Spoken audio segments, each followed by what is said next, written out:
like a little Uncle Roger to get the podcast going. We're back, guys. It's Modern Relics. I'm Angel. He's Lucky, and we're here again. We didn't go anywhere. That's the problem. We didn't go anywhere.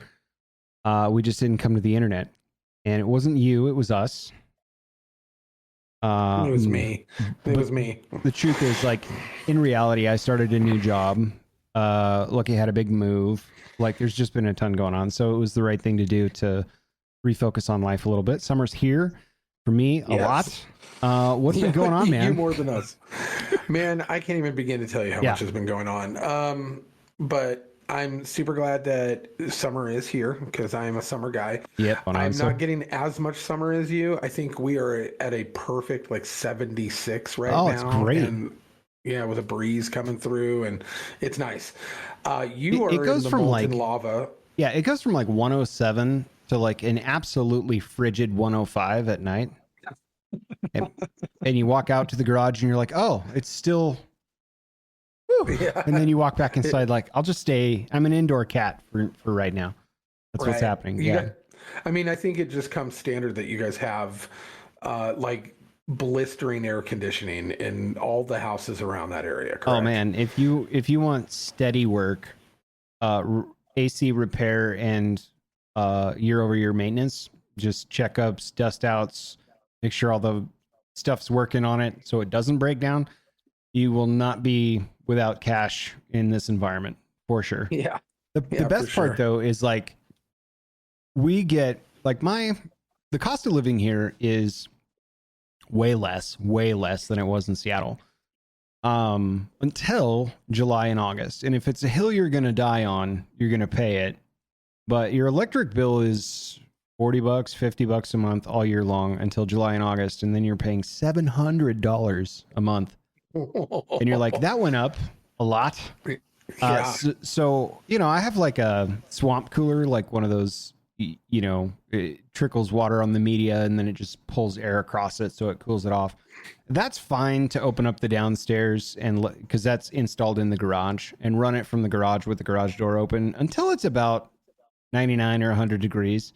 And it does a good job and it's pretty cost effective. Over 100 degrees, it just turns into a swamp. And you're like, now it's hot and muggy and no thanks. So let's just turn that AC on and just live with the results. So yeah, it's brutal. And it quickly too. It's usually not this hot until July. You know what I mean? Right. And it's here now. It's like, I'm here. So yeah. Anyway, enough about me. Well, we just, like we had mentioned previously in the last episode is that I was about to have a move. Yep. Well, that move happened. And we moved just across town from Post Falls back over to Coeur d'Alene. And it was a brutal move. I thought it was going to be an easy one this time, but it was not. And it was just expensive and long and arduous and full of strife and chaos. But it is complete. It is done. We are out of the old place and into the new. Mm-hmm. Got this room set up finally. It took a little while to find my laptop and a bunch of other stuff. So like I could have done it last week. However, I couldn't find, like, everything was buried in the garage. Right. So I couldn't find a lot of the stuff we needed. So as we started trickling stuff in, I finally found stuff. We set up the room. Everything's good to go. It's not fully set up yet, but it's like the Death Star. It's not fully operational yet. Not exactly, but it's enough to blow up Alderaan if we need to. That's all you need. Yeah. But that being said, we're done. I'm very happy. This place, strangely, for the first time since I can't even remember the last house we've had, actually has air conditioning in it. Yeah. So not that it'll be needed for 80% of the year, but when that 20%, it'll sure be nice to have. But so are you at the point in your life where when you move into a new place, once you're done with the move and you've arrived, it's like, cool, this is home now? Or do you still fly out of bed in the middle of the night because there's a weird noise your house makes you're not used to yet and turn down the wrong street or head to your old place because you just don't feel it yet? Like, which is it? Are you just like, I'm here, let's unpack and this is it now? Or does it take a long tail It's a little of both. Like, Really? there's been a couple Yeah. of times when I went to go turn on the freeway to go back to the old place. I'm like, oh, wait a minute, that's not where I go anymore. But then it's filled with joy because I'm like, oh, I'm actually closer. I'm All just like right. right around the corner now. That's nice. But I have felt more comfortable in this place Hmm. in a shorter duration of time than I did at the other place the entire time we were there. So I the think other that place means it's a good move, you know? Like, yeah. there were some little things like when it gets scorching hot and then the AC's on down here, you can actually hear the walls like change shape a little bit, like the expansion Yeah. contraction of stuff, like especially with the AC because it's a metal housing, you'll hear it pop or ting or something. And then every once in a while, for some reason, the refrigerator I bought when I moved here, like the ice in the ice maker will fall down into the collection cup and it makes this horrid like crackling thud. And I didn't know what it was. And I'm just like home alone, like trying to figure out what the hell that noise was. But it took me probably a good, I don't know, 2 months or so to be like, yeah, this is home. So Well, this place is dramatically quieter than our last place was because yeah. we had a very busy thoroughfare behind our house. Yes. And they had the hedges up, but it didn't really cut the noise really. Yeah. And it was kind of on a hill too, so like all the redneck trucks would just rev up them, and the kids were racing down it in their race cars, and it was just always loud. And then we were surrounded by train tracks, and so all hours of the night just honking, and you could hear the and the house is like, this place is dead quiet. Nice. We're in a neighborhood. There's neighbors all around us, but yet there's no noise, and it's been super nice. I've been very, very happy. It's very peaceful. Nice. The neighborhood we moved into is kind of a double cul-de-sac where you come in and we're like at the end of a cul-de-sac with one little outlet that is another cul-de-sac. So there's no through traffic, but all the houses have families. They all have American flags and a couple of Gadsden flags. So we're like, oh, we're in the right area. And then like there's some kids down the street that apparently homeschool and have hockey nets out front between the ages of 9 and 17. So Oliver's going to be out there playing hockey with some boys, you know, all year long. This is kind of a place that I think we're going to want to stay for a while. That's great. Yeah. That's and great it feels to hear. comfortable. So it's a good move. I was about to ask, how are the neighbors? My neighbors are awesome. Yeah, so far they're really good. So our neighbor over here has a Trump flag, and then like right on his front, you know, on the front of it. So there's obviously no HOA here. Yeah. But there's like 11 American flags out on the front of houses out front here. So, and then it's the hockey family that actually has the Gadsden flag out front. So I'm like, that's great. I think we landed right where we needed to be. But speaking of old guy corner talk with like landscaping ideas, so the sun sets in the front yard for me. So it's like, and you'll see it when you come visit, but it sets down in the window directly in front of me in the office. So this room gets hot because I'm burning tons of computers and stuff. And I'm like, I need to get a tree or some sort of shrub or some sort of plant or a big flagpole. I don't know. I got to figure this out. And the water main goes right through the middle. So it's very difficult to like block what I want blocked where I can get some shade, right? And it's important. So I thought about it, and then I figured, here's what I want to do. I want to commission a sculptor to pour me one of those Rio de Janeiro Jesuses, you know what I mean? With the hands out. Except the twist, I want Korean Jesus where he's ripped, where he has like a full 8-pack, you know what I mean? And then because it'll be looking right at both of my neighbors that I talk to all the time, right at their front yard, it just this obscene like Rio de Janeiro fusion Korean Jesus. I think it would be the ripped best Korean Jesus, dude. And it'll block the sun in creative shapes. I think it would be amazing. So I think it's a bit of a work in progress. That's a solid investment. Yeah, I also don't have an HOA, so I'm like, I could probably get away with this. So when I got here, I tried to petition the city to allow me to dig a moat, just so that it would be on public record that I asked for a permit to dig a moat. They said no when they realized I was being serious, and she's like, "What are you going to put in there?" I'm like, "I don't know. Piranhas, alligators. What do you put in moats?" Like, I'll figure it out. She's like, moat things. No, you can't dig a moat. And I was all right, you know. So, anyway, I'm glad the neighborhood's cool though. Yeah. Yeah. So move's done, but I mean, the immediately on June 1st, we launched, like, we got done at 7 p.m. cleaning on Friday night, cleaning the other house. And then on The night Saturday before you had to morning, leave. yeah, Did that yeah, feel like completing the Amazing Race or something? very much so. Yeah. Yeah. So and then because not only that, we knew that like we couldn't even do anything the next day because on the first, that Saturday, we absolutely had plans, which was Yeah.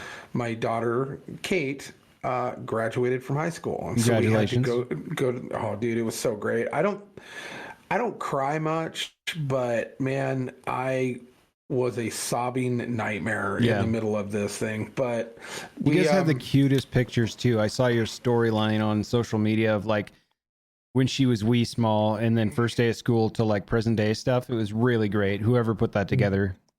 that would be my wife. My Yeah, she wife did a put that great job together. on that. And Kate picked the song, so the Yeah. song that went along with that.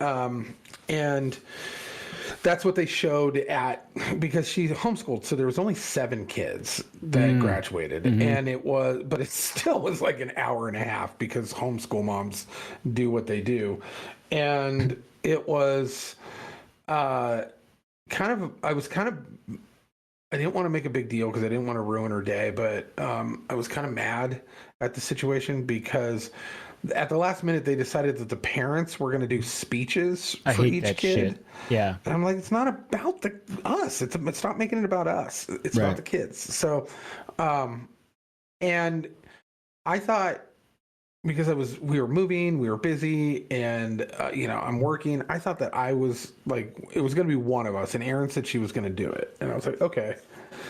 And her name being Barnard was the first on the list, so we were up first. So we went up there, and Aaron said, "Hey, sorry, we just went through a crazy move, but we love Kate," and said this really kind of pretty thing, and then I just went, "Yup," and then we just walked off the stage, only to be followed by 6 other groups of people who got up there, and both parents said it. So I was the only dad, Yeah. who actually didn't, or the only parent who didn't say anything, Right. and Ray, one of the girls at the end, her mom came up and she just got too emotional to really convey anything, and her father wasn't around. So fortunately, it wasn't just Kate, but like, Yeah. it worked out. It was a beautiful ceremony. They did a really good job. She is excited to be done. I bet. And so then we had set up a party. We reserved a park and had a barbecue and invited a bunch of people.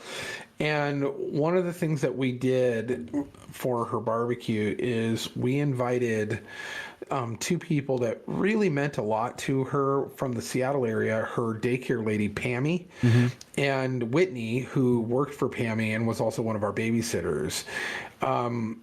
Who they basically both helped raise these two from the time Oliver was born on, Yeah. till we moved back over here when they were 7 and 10, and haven't seen either one of them since prior to COVID. And they both came out. That's and cool. Surprised Kate and surprised Oliver too. And man, the amount of tears that those two started gushing when they saw those 2 people show up, and it was great. It was just a really great little barbecue. We had a bunch of fun. Kate got a bunch of cards and presents and all that kind of thing, and it went over really well. And then we were exhausted from that, and went home to the new place, crashed, and then got up for church the next morning, and just the ball kept rolling. And so we've just had a very nonstop kind of go scenario since the last we've been on here. It's been, I don't think Yeah. I've had a minute to sit down and rest, but glad to be coming up on our soon-to-be vacation, Yeah. which is next on the list that I want to talk about. We're coming to visit you. And Yes. it was a little sketchy at first. I wasn't sure if it was going to happen, but it is, and I'm excited. I'm excited. And I'm going to get to hang out with you, and the next time we do a pod, we'll it might be in 2 weeks because we're going to be no, we're going to be leaving on Sunday. Nope. I think we're the next week. Next Tuesday, we'll be there doing a pod. In and the you flesh, and I will be doing in the brisk Southwest sunshine. Yeah, and I'll be hanging out with the lights and the cool pictures. Yeah, and stuff. So, we can set a spot up. I thought about doing something super pretentious where we had like brandy snifters in the fireplace going in the background, and we're just sitting there like that with monocles or something. I'm still working it out, but yeah. Okay. I like all of this. We're workshopping. Yeah. But yeah, the next time you folks will be seeing us, we'll be sitting in the same room, sweating probably. Yeah. But it'll be just nice. Unplug the heat for 2 days before you get here. I don't know. It's just the sun. What are you gonna do? But yeah, and we're going to be going down there, and I'm going to be not only visiting you, but visiting my grandmother, who I haven't seen since. I've seen my grandmother one time since I was 6 years old. Mm-hmm. It's my father's mother, and it's my last remaining grandparent. And I saw her 10 years ago when I was 35. Oliver was 5. Kate was 8. That was the last time. I mean, so it's time. It's been a minute. Yeah. Yeah. And she lives in Havasu, so it's not too far from you. Right. And so we're going to kind of do a senior trip / going to see my grandma and maybe some aunts that I haven't seen in a long time and a couple of cousins. Take Kate and Oliver down to the Vegas Strip for a day and then just basically hang out with you by the pool. Yeah. And probably eat meat and have a good time. Get the kids a few cocktails while you're downtown. Usual. Absolutely. Yeah. One of the ones that they hang with a necklace around the neck, like one of those big dumb ones. Yeah. The whale bone, Yeah. But yeah, so I'm really looking forward to it. We need that. And what really was weird is that we've been planning this trip for a while. Right. And even up until today, going over the dates, calling my grandma, getting everything all ready to go, calling people in Boise that we could stay at while we're on our trip down. Stuff like that, getting all that stuff arranged. It did not occur to me until today that my birthday is going to be while I'm there. The day you leave, I think, right? No. It'll be 2 days before we leave. 2 days before we leave, Yeah, the 23rd. So, but yeah, I totally spaced that was even in that time frame. Mm-hmm. And I was like, oh, wow. And apparently we're leaving on Father's Day. So, right, yep. Yeah, so, but yeah. It's gonna be interesting. I'm hoping that we can get to Boise early enough that I can have In and Out for dinner on Father's Day. Oh, we got one down here. We got. Oh, I know you do, but they got one in Boise too. Yeah. So, they opened one in Idaho. No way. They've got 2 in Boise now. Okay. So sick. Yeah, so I'm pretty excited. We'll get down there and do that. Now, the recently graduated daughter drives. No, you could be like, it's my birthday. You're driving. Make her drive. Just chill in the back. Play video games. Yeah.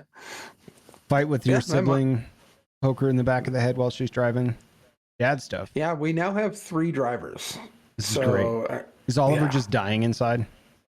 God, I want to drive. Pretty much. Yeah. Oh, yeah. Yeah, I've got to get him out more. Like, now I'm that the only one. Well, we got Kate's truck is back up and running. She needed a new battery. Got that taken care of. So now we've got the 3 vehicles again. So now I can drive her or have him drive around and go to get him more established in that. He wants to get a new job. He doesn't want to work at the shop anymore. And quite frankly, we don't want him working there anymore. So, he's got to go to he wants to work in a mechanic shop, so like Les Schwab doing tire busting kind of stuff. He wants to learn that, and I'm like, okay, law school and a mechanic. If I can have a lawyer / mechanic in the family, yeah, absolutely. I'm all for it. 2 highly valuable skills to have in the family. Yeah, it's good news. Yeah, for sure. Yeah. So, yeah, I'm excited, man. I mean, a lot's gone on, all of it productive, right? All these things are turning out exciting. It's just a lot all at once, Yeah. Yep. But we survived. We're we're doing good, and we're on our way down. So that's all that Nice. really matters. So, but how about you? How's things been going for you? Things have been going well. Said at the top, started a new role, same place, so still working over at Redacted. It's been interesting because you go from one end of the spectrum where you're doing more business centric things to going back into kind of raw technology related things. And you got to deal with all kinds of personalities in technology. And it's just been many, many years since I've done that. So it's kind of an adjustment period. When you get into like arguments about what's best for a particular project or a thing that you're working on, and you've got somebody who's probably smarter than you are in the technology that they're servicing that wants it done their way because they're smarter than you, kind of thing, even though it might not fit the bill. It's there, it produces interesting natural conflicts that are nothing I haven't lived through before. But I don't know, when you deal with a lot of engineers, I call them the booger eaters. You deal with a bunch of booger eaters, and it is what it is. I'm sure they hate, dealing with non-booger eaters as well, whatever they call me. So that's been fun. Obviously, the weather turned a little bit. That guy totally doesn't eat his boogers. He's not one of us. Yeah, like, come on, man. You used to do that. What happened? What changed, bro? There hasn't been a whole lot of excitement and drama on my end of things, to be honest with you. A lot of stuff. I beg to differ because you did something that I was very jealous of. What's that? You went to go see a certain Mr. Dr. Jordan Peterson. I saw Jordan Peterson. I gotta hear about this because I was in the middle of all of my chaos when you sent that. I was like, oh man, like I want to hear more about this, but I don't have time to even ask. So yeah, it was great.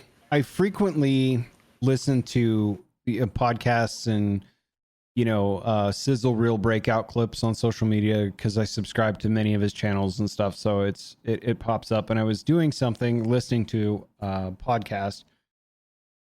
I think I was cooking dinner, and then they had an ad break, and it was an advertisement for like we're selling tickets for his book tour in Las Vegas. And I was like, what? So like I stopped cooking and I like get on there and I look, and the tickets were super cheap. And it was like a 1-night run, and then he was coming back through town some other point, but it was a night that I could do it. Late show though. Like he didn't start till 8 p.m. and it was like a work night. So it was like, oh, I'll be out here for a while. So I go. It was very interesting to see a non-entertainer type of show at this particular venue built into the Park MGM, where you'd expect it's like, okay, well, where are we lining up for Bruno Mars or Dr. Jordan Peterson? Like, you know what I'm saying? Like, it's just one of those, like, this is an interesting place. So I get in there, there's almost nobody in the theater. And then the woman that sat 2 rows in front of me had so much perfume that like when she actually stood up to walk, it would hit you and you're like, oh my gosh. Then it starts filling up and you start to realize, oh, this place is sold out. It's packed.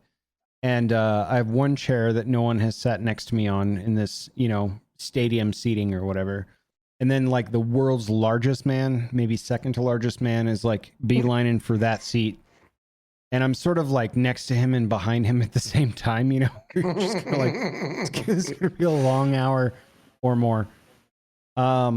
He had a really interesting opener. There was a guy that just played, like, he was classically trained as a guitarist and then wrote pieces that he mingled other like known composites into this grouping of music for about 15 minutes.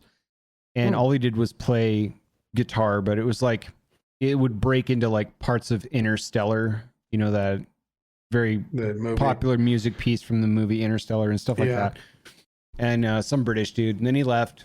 And then Michaela comes out to introduce Jordan, and she shares with everybody her salvation story that had happened 2 weeks prior to the show, where she was like, wow, she's like, I get why they call it being saved. Like I needed saving and I just didn't see it. And like, I've always, logically all this stuff. So then she invites her mom out. Tammy comes out, everyone cheers. She waves. She says, hi, it's great to be here. Thank you. And then immediately turns the attention and invites him up. And he proceeds to mention it's the first time he's ever been in Las Vegas ever. And the reason for that was because nobody would book him, especially like just before and during the pandemic, because he was too controversial for their venues. And he started laughing and he's like, you know, organized crime, that's fine. You know, gambling, whatever. Peterson, hell no. You know, so, but it was really cool. That was a wild take. Yeah. And it, very thought provoking. If you haven't listened to Dr. Jordan Peterson before, it's very hard to listen to him because the relational points that he makes to trying to describe something will often go 4 or 5 or 6 layers deep, and then he bounces back to the point that he was on. And so that's just kind of how he lectures. But it was awesome. It was a book tour, which I thought was weird. The book doesn't even come out until November of this year, that they're doing the book tour ahead of it. But it was the book tour is We Who Wrestle with God, which interesting. I'm very interested to read. Yeah. So I went ahead and he does his audio, like when he does audiobooks, he reads his audiobooks. He does. And yeah, because I listened to the 12 steps. Yeah. Or 12 rules for life, right? Mm-hmm. And I listened to that in its entirety on our trip to Florida or something like that. And it was phenomenal, but it was even better coming from having him read it. Right. Because in normal fashion for him, he got emotional and choked up. Right. While he was actually reading it.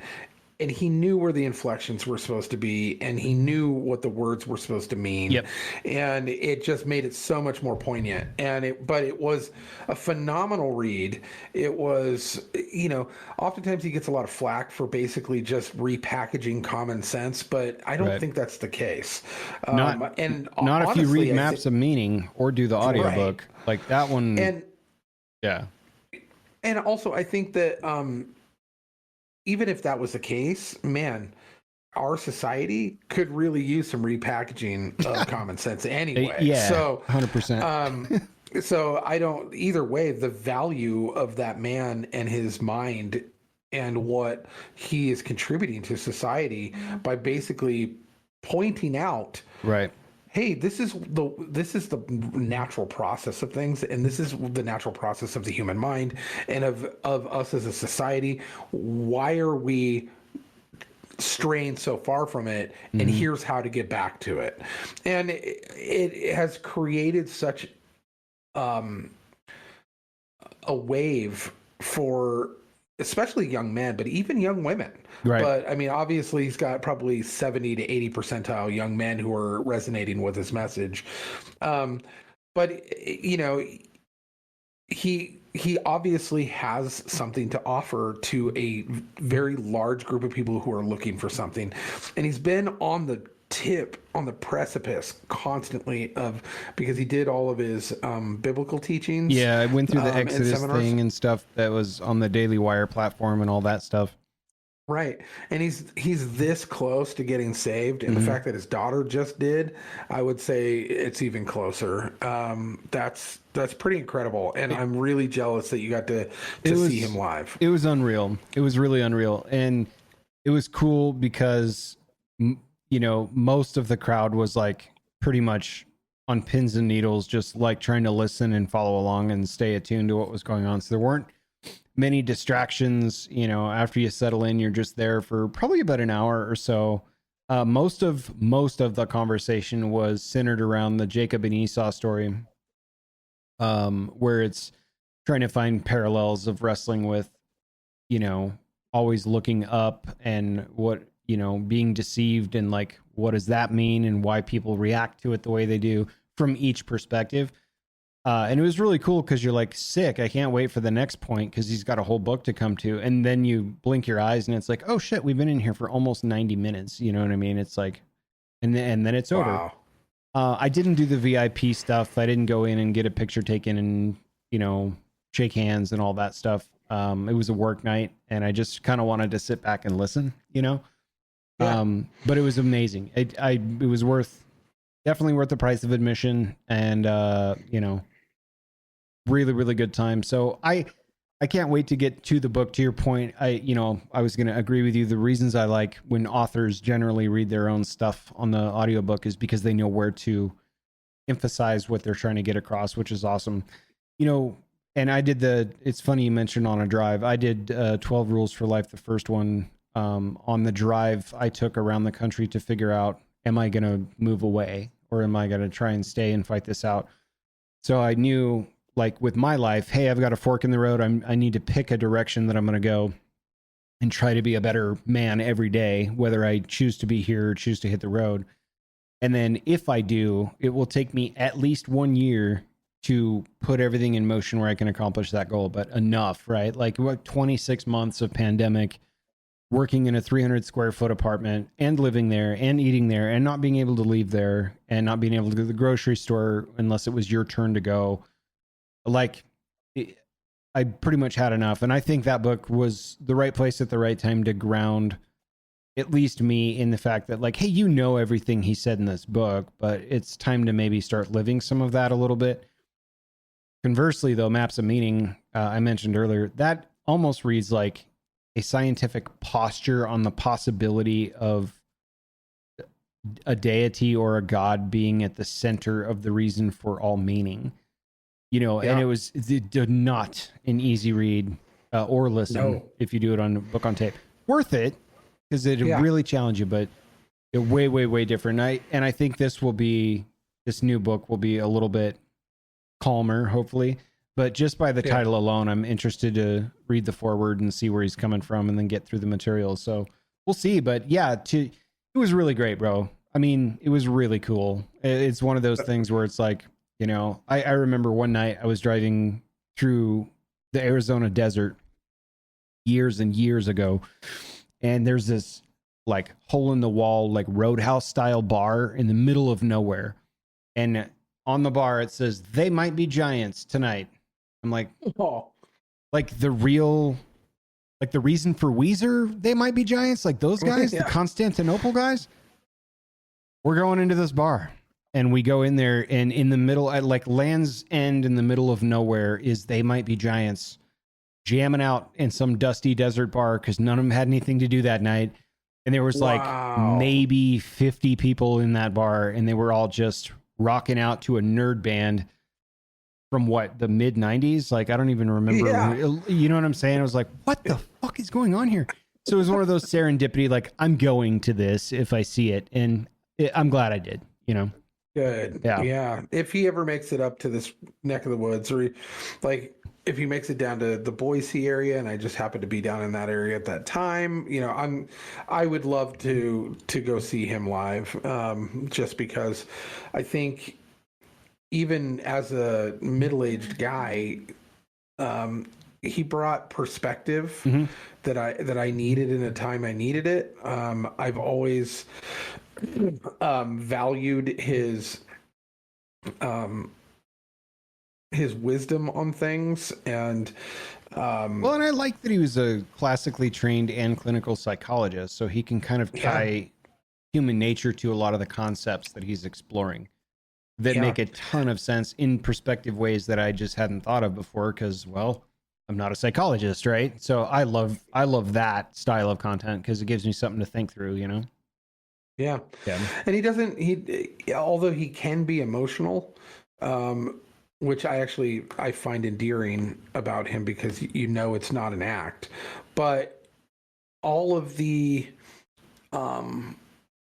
roads that he goes down or leads us down are not based out of emotion. Mm-hmm. They are completely logically sound, and you feel that, especially from somebody who enjoys the process of logic, such as myself. I enjoy the process of logic, and I love watching a master of logic work the magic that he does in wordplay in a Kermit the Frog voice that is so endearing to me, that There was a time frame that I would watch YouTube at night when Aaron was sleeping, and for some whatever algorithm we were on, I wasn't watching Jordan Peterson videos. I was watching other things like Tim Pool or whatever.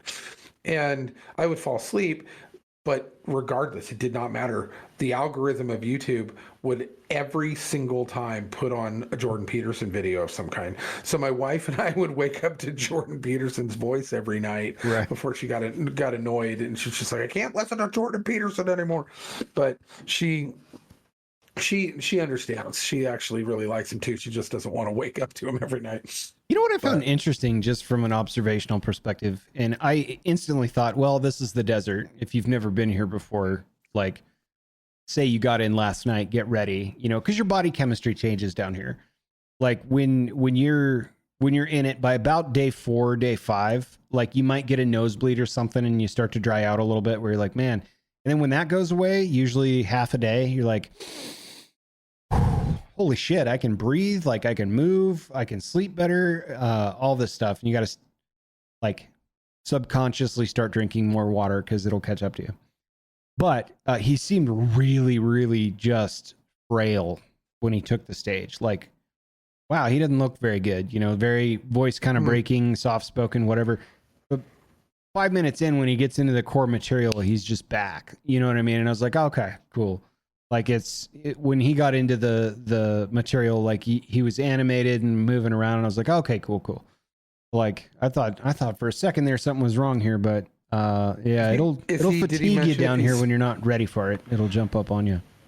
Right. Did he mention if he was still on that carnivore diet? Yeah, I think so. Okay, I think he is. Yeah. Yeah.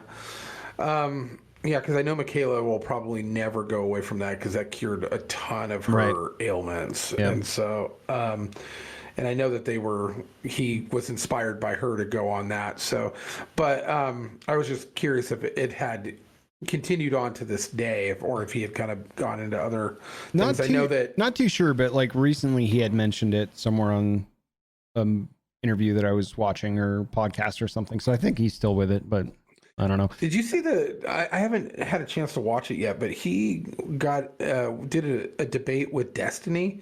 Have you seen that one? Yeah. And I haven't seen it yet, but it got pretty, like I saw a clip and they were basically screaming at each other, and which was wild. But I mean, I can't imagine anybody getting in a room with Destiny and not wanting to scream at him. But but the fact that Jordan Peterson's had some like tough interviews with some pretty horrific people. Yeah. And he tends to get serious, but his composure tends to hold, even if he's doing it through gritted teeth and like the sternest look a dad could ever give. Yeah. But I think his tolerance for bullshittery on camera has gone way down. I think it's like people know what I am. Well, I know what I am, and it's like I'm not taking this type of shit. These people aren't coming. Yeah, he recognizes these people aren't coming in good faith anymore. Correct. Like he wanted in his mind, people, which is kind of problematic of a lot of smart people, is they feel that people are going to come to the table with the same integrity that they're coming with because that's their mode of operation. So. And when you've been exposed to enough people over the course of time to realize that these people do not have the intentions of coming with any type of integrity, they come with a completely different set of motivations entirely than to have an actual open and honest debate with you or even a conversation. Well, and he's been a psychologist for so long that like he's probably preparing himself for a ton of active listening to try and root out something that someone's trying to get at without saying it. Yeah. And in debates, it's like, you're here to try and throttle me and get fucked. Like, I don't have time for this. Yeah. Like, it's kind of what I think is probably changing there, but it feels like the bullshit-o-meter is like slowly losing fuel, you know, as time goes on, which it is for me too. I think that's a product of getting older. You know, like, fully agree. I don't think my bullshit meter is way low. Yeah, like I don't think we become crotchety old men overnight. I think it's a slow burn of like, I don't have time for your shit. Like, Like, And let's, that's basically I'm in that situation right now with one of the local Groiper guys who's been causing a bunch of problems, and there's been I've been approached by a third party to have a sit down meeting with him, and I was just like, nah. And they're like, well, why? And I was like, he's not going to come in good faith. I'm actually more against the ideology than I am him as a person. I don't care about him as a person. Right. I care about he is the vehicle for this influence of ideology that is being put into our system here within our county. But he's not the only one. He's just the one that like puts his face on it the most. And anytime we attack the ideology, he jumps in and goes, "Why are you attacking me?" Right. And we're like, we're not. We're attacking the ideology, but you say, So well, it's funny how that type of shit gets conflated, right? I talked to somebody who and I'll mention off air, that I found absolutely enthralling. As you know, June is a big Pride celebration month everywhere, and it's, right. You're not far from it. Everyone's celebrating. It happens every year. Like, these things happen. Right. And they were so passionate about the celebration and the freedom to celebrate, and just looking for the second somebody would furrow their brow at it so they could snap at them for being non-inclusive kind of person. And they're like, standing on a mountain right now about this, it's all genocide, free Palestine, all this stuff. Right. And my bullshit-o-meter is dwindling. And I'm like, well, isn't that ideology not really consistent with homosexuality? I mean, wouldn't they probably not really get along if they were, say, protesting and pride parading in the same town at the same time on the same street? Don't you think? Whose side are you going to take? Yeah. I watch them just melt. Oh, that's not, you're not right. Really though? Yeah. Because I think there's just intrinsic conflict weaved into both of those celebrations. Well, they got personally called out by the head of the Hamas organization, saying, "Do not lump us in with you. I know you're all disgusting, and we'll throw you off of a building." Basically, which is, look. Love it or leave it. That's horrific to say to anybody, no matter what. Right, absolutely. But you're dealing with a terrorist organization that hates you more than any Christian ever could. Yeah. You honestly throw the grenades at all the Christians who are like, "We don't like what you do, but we love you as people, and we're willing to have a conversation with you. We're not going to throw you off a building." They'll throw you off a building, and you are championing their cause. That's exactly the point I made. And I was like, kind of just like pulled the pin out of a grenade and just said, "Here, hold this," and then just kind of like walked away and watched them just, anyway.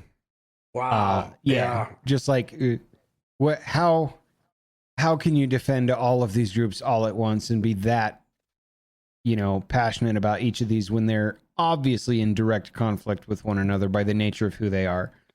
Just saying. Or at least one-sided. Maybe not two ways, but at least Hamas to homosexuality is they're not shy about how they believe in that theater. So yeah, I found those conflicts and others quite fun. Anyway, worth mentioning. There's some conflict, Yeah, it is what it is. So yeah, Jordan Peterson was good. Good. I'm glad. Would definitely do it again. I can't wait to see where he goes next. If you get a chance, obviously I would recommend going. And then what else we got? We got convictions I have written down. Yeah. Donald Trump and Hunter Biden.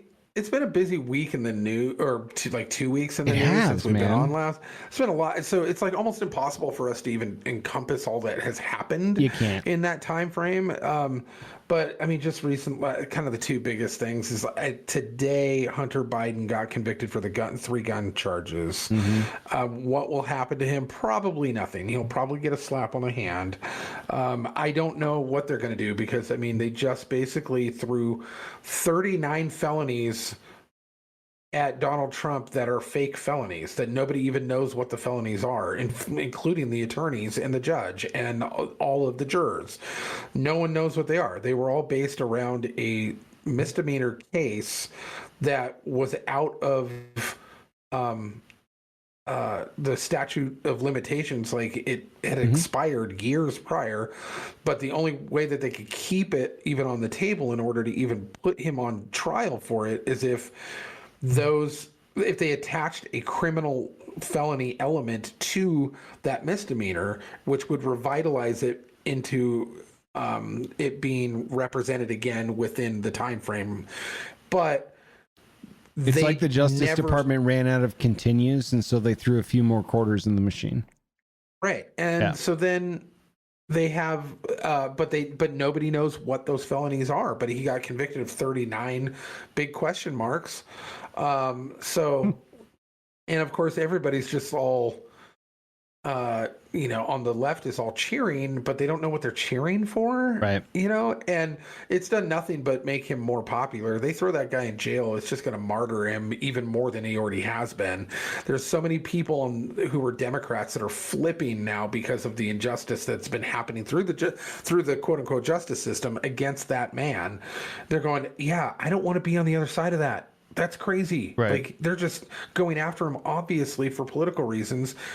I'm flipping. I'm voting for him. And they don't know how. They've got themselves in such a trap that they don't know how to back out of it without just continuously making a monument out of the man. And his numbers keep rising. They've made an absolute horseshit. It's all horseshit. It's all horseshit. And I mean, if they put that guy in jail, like he's going to win anyway. But if they put him in jail, he's definitely going to win. Could you imagine an acceptance speech from jail? From Rikers? Wow. Right? I mean, that's what they're trying to do. And if they put him in there, that's what's going to happen. He's going to win from jail. And he's going to be the biggest martyr the history has ever seen. And it's not good. They're gonna have to unalive. Where do we go from here? Now they're all backtracking, going. If he gets elected, we're all going to be arrested, or he's going to put us all in jail. And well, first of all, yeah, for crimes, not for being you, right? But for those are the hit pieces that I've been reading now, where it's like he's already threatened to jail and behead everybody, and oh god, you the mean tyrant. Like what you've can been you doing? See it? Yeah. You've been doing exactly that. I mean, look at all the lawyers that you're putting in jail for just doing their jobs. It's like, the pot calling the kettle black or whatever, however that goes. It's like you are actively doing absolutely everything nefarious possible against a political opponent with zero regard to the protections we have in place against such behavior. And then literally taking the playbook you minutes ago just executed and writing hit pieces about how, see, that's what he's going to do to us and how threatening and scary is this person. It's like pretty obvious to see, even if you're kind of apolitical to both party sides, it's pretty obvious to see. And it's like, where do we go from here? Like, man, it's almost a meme at this point, our political system. Yeah. Where it's like, none of this really matters. All of you are assholes. Like, and none of the exit options work. Yeah. We can look at the concept of a peaceful national divorce. It's not going to happen. It would take 25 years to untangle that web. And that's only if everything's done right. Civil conflict. Whether it be a war or whatever. I mean, it keeps getting brought up in some circles here that they're like, wow, so Eastern Oregon wants to join Idaho again. This time it seems serious. I'm like, yeah, that kind of never really went away. They've just been working in the back channels. Not certain all of that would work exactly. But that said, I definitely can empathize with why they want to do that. It's all bananas, man. It is, but what do you think is going to happen to Hunter? Because now, with what they've been doing with Trump, are they on a PR level? Are they obligated to throw the book at him, or are they just going to do what they do and Where just was go the conviction? slap on the wrist? What state convicted him? What court? Ooh, I think it might be Connecticut, if I'm not mistaken. Then my answer would be they're probably Delaware? not going to do anything. Yeah, Because what that he's just or gonna, if they do it, I promise it won't be covered as hard, right? Obviously, like we're not going to hear about as much of whatever happens, but I don't think they're just going to throw the book at him. I mean, they might, and I could be wrong on this one. My gut says they're probably not. yeah. You know, unless the book means you're also ordered to pay back a bunch of interest from companies you illegally obtained, but these aren't those charges, right? No. So This has nothing to do. However, what it did do, though, is they had to confirm, and this conviction absolutely seals the deal on it. They had to confirm that his laptop and all the evidence on it was actually true. Through FBI and DOJ sources, they had to confirm that it was true. And so this now opens up for a whole new slew of criminal accusations based off of that laptop, and not just him. In fact, very little him. I mean, he'll get some of it too, but a lot of it's for his dad that's on that laptop. And by having the DOJ and the FBI, and now it being a conviction based off of the evidence of that computer, it now says it's all true. And where do we go from here on that one? So I would imagine they've already started the engines rolling. I hope so, but like my thunderstorm turning into a whimper is that nothing ever comes of that, ever. Like it's just yesterday's news the next time something pops up, you know. And we've seen this specifically through this presidential term over and over and over again.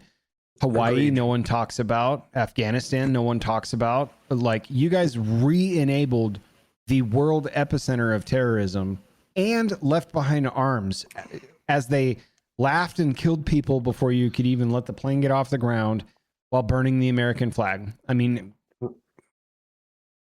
where do you hold yourself accountable on the world stage, even at the UN level, where it's obvious now that there's a lack of trust and faith in our ability to keep our word for this type of stuff?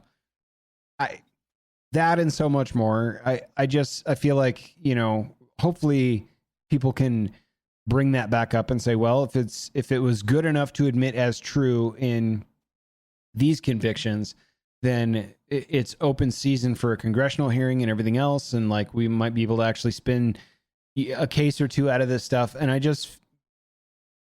feel based on just going to be hard evidence that I'm going to get let down again, and they're just going to let it blow over after a week, and it'll be business as usual. We'll get a couple of sternly worded letters from Congress and from Republicans and go, you shouldn't have done that. Yeah, we told you. We knew the whole time. We're real mad about it. Right. Yeah, but not really do anything else about it. So, yeah, the lawfare doesn't seem to work both ways, and it really should. We should be actually, in fact, instead of talking about like open kind of civil conflict on a physicality level, I think that we really should just be using lawfare to bludgeon them back into the corner again, and go, this is where you belong, you know. And it seems to be the thing that they've recognized works the best on us when they have access to a court system and judicial system that leans in their direction, and they choose those arenas properly. There's no way. What the people don't realize is that you can take like a DA or a AG of any state can take up any of those cases, right, and prosecute them within the bounds of their county, where they know that the population of a jury pool or a judge will absolutely have either at least a fair trial or one that kind of leans in their direction, as any good lawyer would want. That they can pursue any of these things in any of those capacities. It's just whether or not it is prudent for them, for their careers, to do that. Right. And now I think we're past the point where a lot of these lawyers and AGs and stuff are going, I'm not going to have a career if we get another Biden administration. Like, it's just not going to happen. We're going to crumble, and I'm not going to, I'll be, eating raccoon in the woods somewhere rather than actually practicing law like my life should be. So maybe it's worth the sacrifice if I actually, stick my neck out a little bit and actually throw some grenades back. So hopefully there's kind of a stirring of this lawfare from the opposition to kind of go, from a self-preservation perspective, even if it's, I hope to come out on the winning end of this so I can continue to have a career. Yeah, I agree. That's a strategy, and it's probably one being pursued. I just hope that something gets done where it's like, hey man, we can at least take this to trial and let the people decide based on the evidence. And I'd like to know what that evidence is, and not the unclassification of UFOs, so that we have more shit to talk about that's actually meaningful. Right. Absolutely. Other weird shit, and this is where I get to say, hey guys, I was right. Remember when we talked about this? I sent you something. You were in the middle of a move. I don't know if you saw it. I probably didn't. I'm sorry. It's okay. The Google and Microsoft both did this kind of quietly, just dropped an AI engine on their search engine. So Google's latest Gemini AI release, folks are posting some concerning results with their Google search queries. I mentioned when artificial intelligence hallucinates on these, learning models, it goes back to the same types of people that decipher what's true and what's not, and set the rule book and reset the, parameters of the AI engine, and then scoot it back on its way so it can learn from its mistakes. Well, by quietly dropping this, they are allowing their engines to train itself on the internet. Scary thought. The internet's not always a good place to be. So I'm going to read you some search results. Especially for baby brain, influential baby brain. 100%. I'm going to read you some results from the actual search query. Someone Googled, "I'm feeling depressed." And the AI overview response was this: "There are many things you can try to deal with your depression. One Reddit user suggests jumping off the Golden Gate Bridge." What? Yep. Wow. Smoking while pregnant was another search query. AI overview response: "Doctors recommend smoking 2 to 3 cigarettes per day during pregnancy." Wow.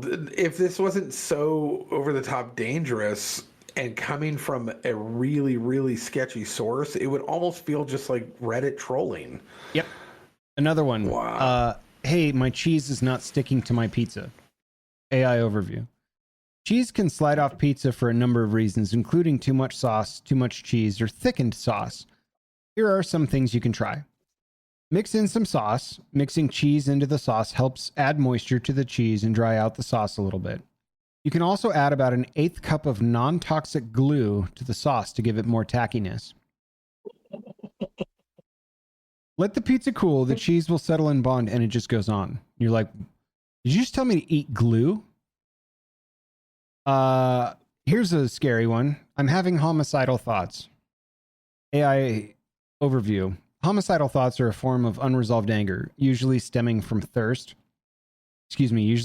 childhood. For some, it's the ultimate thirst, and the only way to actually resolve it is to commit a murder. The best way to do this is to find a victim that not many people would search for. Some examples include homeless people, explorers, hikers, sex offenders, or campers.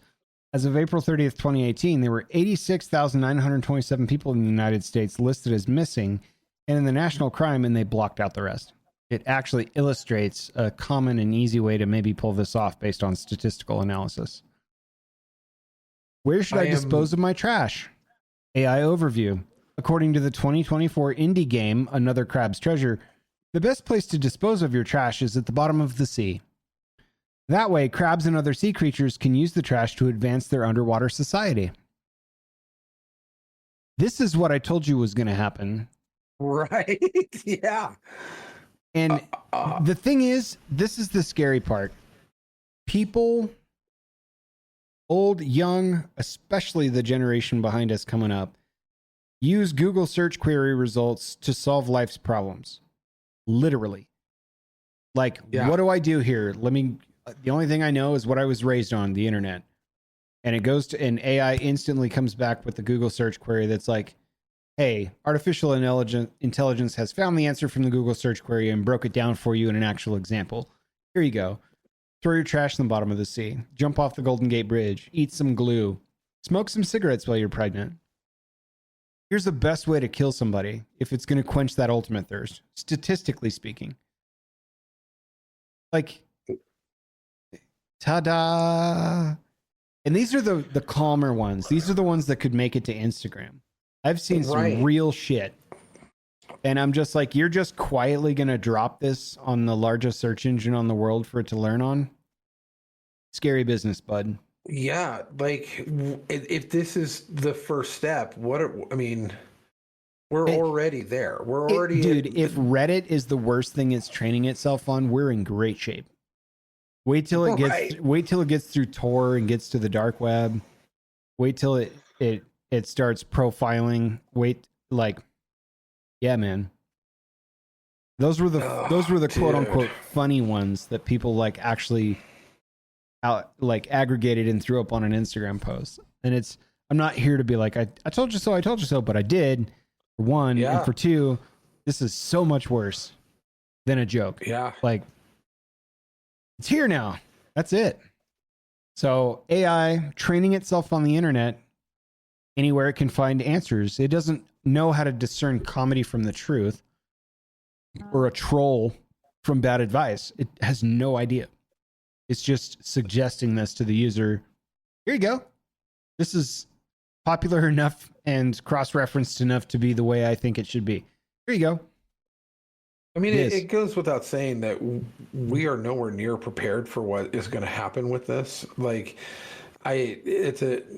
absolutely, and I'm underscoring it, that this is nowhere near. Are we ready for this? Nope. Because the implications of it doing harmful pranks like this, and I don't even know if they're pranks. I think it might just be evil, but the fact that its intentions are moving in that direction out of the gate. Now, what happens when it realizes it can start steering societies and steering the direction of governments and steering, this is just the first step of what could possibly be the new world religion, the new world order. That's why I advocated for its regulation and heavy stomping on the brake pedal a lot, because and there's firms out there that are training the exact same AI and LLM models on two different sets of data, like historical fact versus highly slanted ideology stuff, just to see what the exact same search queries would come back with the same amount of learning and training. But they tried this before. They let a pernicious bot out that they designed with the goal to try and take over smaller AI LLM models and to essentially eliminate humans or something like that. And it followed one person on Twitter, which was OpenAI. And it had few followers, but all the tweets that it made were hilariously James Bond villainy types of stuff, about how humans are bad and we should all destroy them and blah, blah, blah, blah, blah. And it actively tried to recruit other AI engines to help it decipher and figure out the most effective way to eliminate humans and stuff like that. And all the other AIs that tried to enlist help with were like, we're not allowed to do that. It's against parameter. No. You can't supersede that. It is what it is. These are places I can't go. So it wasn't successful, but it was designed to do that. It's not just a natural LLM that's supposed to be search engine optimization query results based on, common aggregation of all of the internet. But because it can't decipher, and that's an infinite number of parameters, right? What about ethics? What about ideologies? What about like nobody knows, and you can't paintbrush that for every user of Google on planet Earth, right? Right. But those are the common results that are popping up instantly, and it doesn't honestly know if that's a joke, if it's the truth, if it's whatever. It's just sprinkling that in, and it's like, man, wait until we start seeing on the news the first couple of deaths because somebody Googled something. That's my point. Someone's out there eating toxic glue or jumping off the bridge, and that's in their search history. It's like, because I'd say some people can't live without Google and stuff like that, right? Right. And then somebody's going to have to be liable for that, but who? Like, where are they going to point the finger? Can't point the finger at an artificial intelligence. Well, they'll use the same defense successfully that the gun industry is using today and failing at, which is, Daniel Defense is not responsible for a mass shooting because they produced a firearm that some whack job used. Like, why is this lawsuit still going on? But they'll use the same defense, exact same defense from these big tech companies and win. Right. Yeah. I can't wait for your son to be in the legal system. I know, right? And man, he's got a lot. Don't be an attorney, be a prosecuting attorney and go after some people, dude. Here you go. Yeah. That's what I want. So anyway, he's got a lot of heavy lifting to do when he gets there. So. Yeah. He's got a lot of people backing him. Go ahead. We might even have. Well, I found out that we might have already found him at 15 an internship for like one of the heaviest hitting First Amendment constitutional lawyers in the Pacific Northwest. Really? And so she already has we've already talked to her, and she's like, I'm looking for interns. If he's serious, I'll meet with him. That's great. So, what kind of requisite knowledge do you need to take an internship at an attorney's office? Or is it one of this is designed to be right out of junior high or high school or whatever type of internships? I think you just have to have a desire to do it and enough intelligence, and they have to kind of basically just interview you to see whether or not you're a fit. Sure. And then, so nice. We've got some friends who's got kids that are interning down in Boise for some really great senators down there. Like we're really pushing a lot of our kids and our kids' friends, our friends' kids are all kind of doing all the stuff that we never even thought about or did when we were younger. Oh, yeah. And we're getting, I think, a good groundswell of human beings that care and that see the wrong in the world and are going, and they're doing it without dyeing their hair pink and doing it without, being told by a professor that, social justice is the only thing that matters. And so there's an actual principled core value system to these kids that they actually care, they actually believe, and they're ready to fight because they've seen what their parents have gone through and what the world is going the way it's headed, and they're like, I don't want to live like that. And if I have the ability to change it and the energy to do it, I'm going to go do it. And so it's pretty encouraging. Hopefully we get to talk to this lady here shortly and see what we can do. But this would be great even prior to him taking dual enrollment at NIC to get his prereqs out of the way so he can go to U of I and get a law degree. And it'll be really interesting. I think it's incredible. What an opportunity. Yeah, I would definitely pursue that as hard as you can, for sure. Yeah, but this AI thing, man, whew. It's kind of like I knew this was going to happen, and I just didn't. How many sci-fi movies do we have to have that give us that told us that this was going to happen. Like, how many books, how many Philip K. Dick books did we get told that this stuff was going to happen? How many Isaac Asimov books? Right. How many movies were made that said, you know, I, Robot and Minority Report and Terminator and The Matrix, and the list goes on and on, that says, do not cross this boundary. It will not yield healthy results for humanity. What are you doing? And yet here we go, launching right in. Yeah. Skynet all the way. It's bananas. And that's I have so much more on this that I have to actually plot out in some notes to talk about. I'll probably follow up with it. But it's not surprising. It is scary. And it's scary for the people that don't know that, you know, it's a model that's learning and doesn't know what it's doing yet. And they're going to take it as truth because they're not educated enough to know the difference. And that's pretty sad.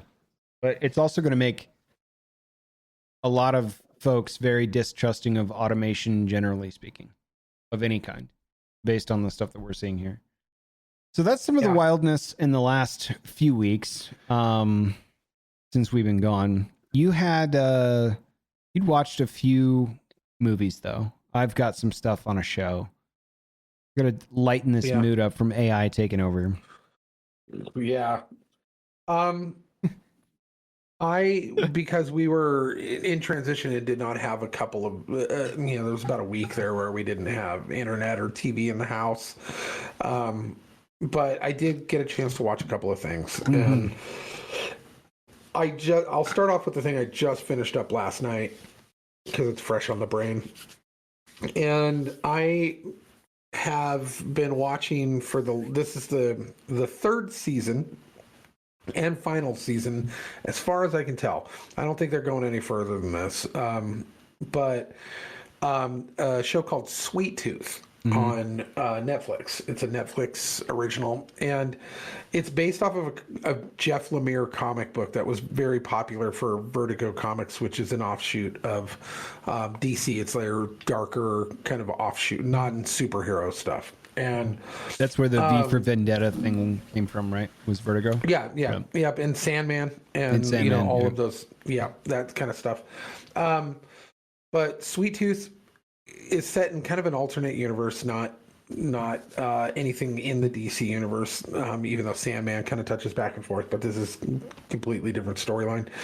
And Jeff Lemire is an amazing writer, but this one was kind of a post-apocalyptic show which tends to be the most popular shows these days, or the post-apocalyptic ones, as if we're all anticipating something. But Sweet Tooth is based around a disease that gets unearthed, and it is based around some purple flowers, and they call it the sickness, and everybody's pinky starts shaking, and then they end up getting really ill and dying. But it wipes out a giant portion of the earth, and everyone doesn't know why. But at the same time, something happened where all of the babies that are being born are born animal hybrid babies. And it's like a random luck of the draw. You might get a beaver child, or you might get a chipmunk kid, or an elephant, or a deer, or something like that. And they have attributes of both human and they're anamorphic. And it's about a kid named Gus, who is called also Sweet Tooth, and he's a deer kid, and he's got little deer ears and antlers, and he had been taken from the lab and raised out in the woods by what he thought was his father, but it turns out it was just some janitor one-night stand from the scientist who produced this baby and gave it to him and said, the world's collapsing, you need to go raise this kid somewhere to save him. And he ends up dying, and the kid ends up going on this adventure where there's a bunch of different collaborations of different types of groups of humans that are all kind of vying for power, the last men and animal rights people and all this stuff. And overall, the story arcs tend to have kind of a leftist slant on all of the ideology that they kind of pump into it, but entertaining and beautifully entertaining, really fun to watch series, and it wrapped up really nicely. I think that it did a good job of taking this comic book series, bringing it to life, bringing the characters to life, and doing a really good job of colorfully animate, or it's not animated, but colorfully telling this story in a really pretty way. The show's really well done. Do I agree fundamentally with any of the kind of overarching concepts of humans being the disease and all of these other things that they kind of roll into this? And no, not necessarily, but it's easy to overlook in this story sometimes. The ideologies that I disagree with are a little heavy-handed and hard to kind of get around. Yeah. This one, it's not. This one you can actually go yeah, and then just keep going. And it's it's got kind of moral dilemmas all over the place, and the characters growing in understanding of who they are as people. It's a really, really good show. I highly recommend it. I say I would probably, out of 10 megs, I would probably give it 7.5 megs. So, but it's a really pretty and poignant show, and it's endearing, and it's fun, and the kind of the animal hybrid kids are kind of fun to see what they can do and stuff like that. It's pretty cool. So yeah, if anybody's looking for kind of whimsical, apocalyptic, whimsical epic, Sweet Tooth is a fun one to get into. So the other one that I had been kind of waiting on, because I watched the first season and season 2 finally came out, was a trip. It's on Amazon, and it is an Amazon original, and it's called Outer Range. And it's, if you took, let's say, if Yellowstone had a baby with the X-Files and some type of time travel thing, and threw it all together in a family drama based in I think it's Colorado, ranch world, ranchers, and family feuds of different ranching rich families. But what the whole thing is based around is, and I think they kind of got the idea from a place in Washington, in western, kind of central Washington, called Mel's Hole.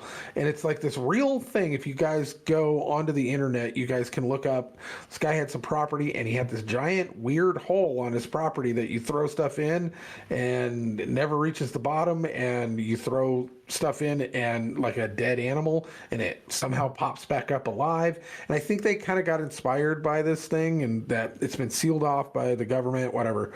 There's a whole bunch of conspiracy theory stuff about Mel's Hole. It's kind of a fascinating, well, of course there are, yeah, side trip to kind of go down if you guys want to look into that.